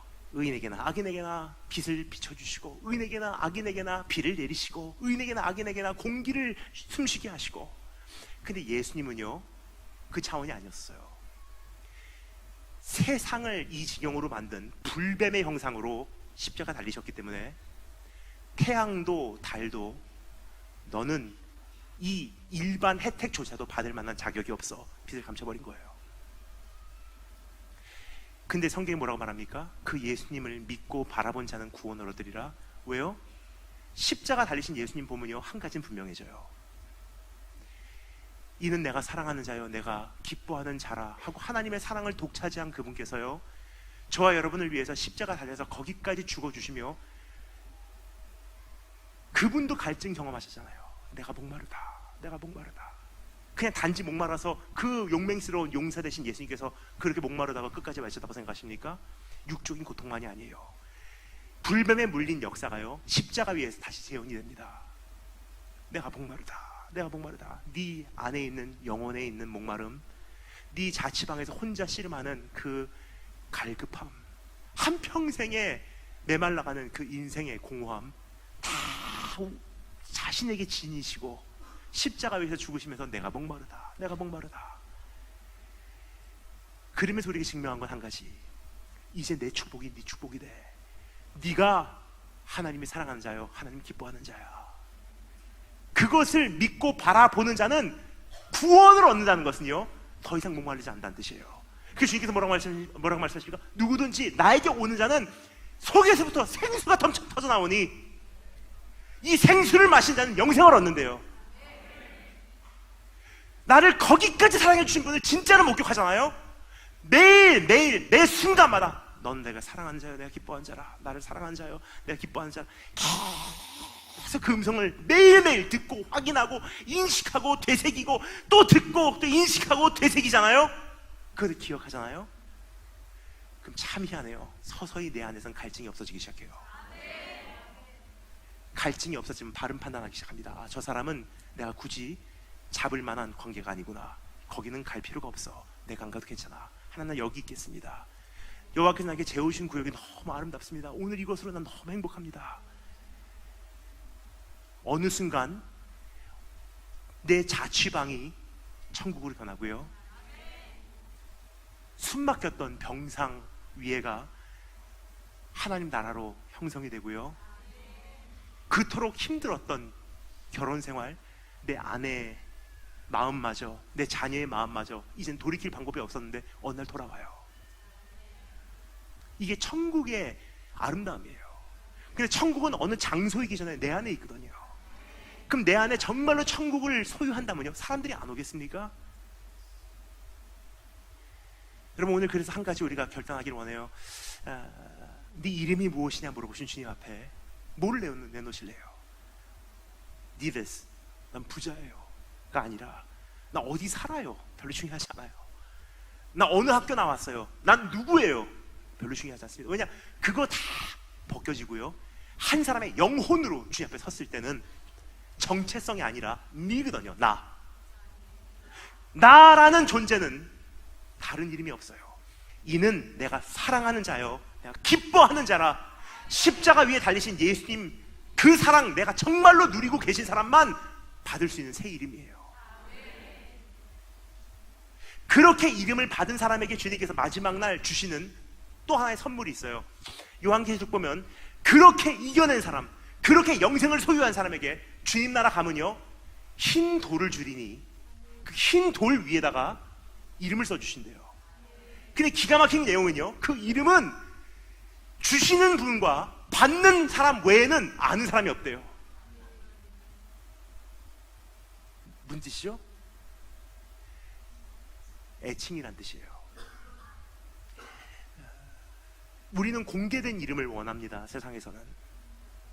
근데 하나님께서 정말로 인정하신 이름은요, 주님과 나와 사이에 친밀한 관계 속에서만 이루어지는 애칭을 원하세요. 저에게도 애칭이 있습니다. 아멘 하시지 마시기 바랍니다. 제 애칭이 뭔지도 모르시잖아요. 저희 아버지께서 저를 불러주시는 애칭이에요. 하늘의 아버지 말고 육신의 아버지께서 저를 불러주시는 애칭이 있어요. 놀라시지 마시기 바랍니다. 저희 아버지는 원래 일본말밖에 못하시고 한국말 잘 못하시는 분이세요. 그래서 저희 아버지께서 제가 어렸을 때 저에게 지어주신 애칭이 있어요. 첫째는 이제 아버지께서 한국말 잘 못하시는데 아버지께서 발음이 가능한 한국말 단어 중에 하나였기도 하고요. 또 하나는 어렸을 때 제 모습이 이것과 똑같았대요. 근데 아버지께서 저를 보시면서 그 애칭을 가끔 말씀하세요. 그러니까 애칭을 들으면 아버지하고 저하고는 말이 안 통해도 사랑이 느껴져요. 저희 아버지 일본말밖에 못하시고 저는 한국말밖에 못하니까 아버지께서 굉장히 간단한 것도 말씀하셔도 저는 놀래요. 저희 아버지 굉장히 카리스마가 많으신 분이십니다. 이전에 야쿠자 생활하셨고요.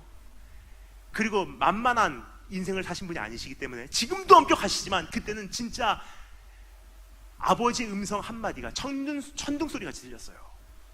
그러니까 아버지로서 한마디 당연하게 하실 수 있는 말씀조차도 저희 아버지께서 저에게 하시잖아요. 저는 그 앞에서 자지러졌어요. 너 그거 먹지 마! 하는 거 한마디도요. 엄마 저리 다 베려놔! 그러면 어린 마음에 죽을 것 같은 거예요.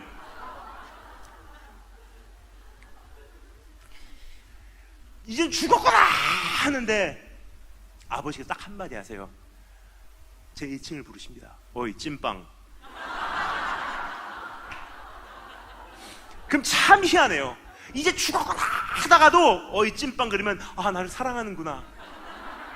이게 애칭의 능력이에요. 근데 하나님께서 우리에게 주시기를 원하신 이름이요, 훌륭한 목사야, 성공한 사역자야, 좋은 아빠야, 대단한 사업가야, 돈 많이 버는 남자야가 아니에요. 그 공개적인 이름들은요 언젠가 다 없어져요. 주님 앞에 섰을 때 진짜 what counts, 주님 앞에 섰을 때 진짜로 인정되는 딱 한 가지, 주님이 나를 향해서 부를 수 있는 애칭이 있냐는 거예요. 그 힘돌 위에서 새겨주신대요. 그리고 그것을 영원토록 주님과 나 사이 속에서 속삭인대요. 그것을. 근데 그 이름은 다른 사람 모른대요. 나하고 주님만 안대요. 영원토록. 그 이름은 사실 나를 나타내요. 그래서 하나님께서 아브라함에게 이름을 지어줄 때도, 이름을 바꿔줄 때도 그 인생을 한마디로 뭐를 표현할까 하다가 이름을 주시잖아요. 베드로를 보면서 네 인생을 한마디로 뭐를 표현할까 하다가 이름을 주시잖아요. 우리에게 그렇게 이름을 지어주신다는 뜻이에요. 한마디를 볼 때, 한마디로 내 인생을 표현해 볼 때, 마지막 날 주님 앞에 섰을 때, 그때 힘들었지, 울었지, 바닥을 쳤지. 그런데 은혜로 인해서 일어섰지. 그때 내가 거기 있었어. 그때 네가 나와 함께 했어. 내 옆에 있었잖아. 내가 다 지켜봤어. 내가 너를 알아. 너에게는 이런 이름이 어울릴 것 같아. 네 이름은 이거라고 하자. 찐빵이라고는 안 줘줄 거예요. 이름은 찐빵이라고 하자. 그건 이상한 거고요. 네, 주님께서 그렇게 이름을 지어주시는 거예요. 그날 이름이 있냐 없냐예요. 오늘 여러분 그 이름을 소유할 만큼 다른 정체성 다 벗어도 나라는 사람이 존재하고 있습니까? 아니면 내 정체성을 다 벗었는데 나라는 사람은 없습니까? 이게 굉장히 중요한 부분이더라고요. 이게 없기 때문에 많은 분들이 실수를 해요. 나이가 들어가니까 잘생겼다고 말하는 사람도, 멋있다고 말하는 사람도, 야 정말 사귀고 싶습니다, 교제하고 싶습니다, 없어요. 제 얘기 말고, 제 얘기가 아닙니다. 근데 그런 사람들이 없어요. 옛날에 그 모습이 없다는 거예요. 근데 어느 순간 이상한 여자가 와서 근데 진짜 멋있어요 그러면 그래요? 인정해준 사람에게 마음을 뺏겨요. 뭐죠? 갈증이 있으니까 바른 판단을 못하는 거예요. 그래서 불륜이 일어나는 거예요. 엉뚱한 데 넘어지고요, 이상한 사람에게 끌려가고요, 잘못된 데 판단을 해요. 그 이유가 무엇입니까? 갈증. 근데 오늘 가정도 바로 세워지고 교회도 바로 세워지고 좌로도 우로도 치우치지 않고 바른 걸음으로 주님 나라 만들어 갈 수 있도록 내 안에 갈증이 있는지 살펴보았어요. 오늘 주님 앞에서 한 가지 음성 듣기를 원합니다. 내가 사랑하는 자요, 내가 기뻐하는 자라. 십자가 위에서 나에게 그 축복을 아버지께 전달받아서 우리에게 안겨주신 거잖아요. 오늘 그 이름 듣고 계십니까? 그 음성 듣고 계십니까? 다시 기도하겠습니다.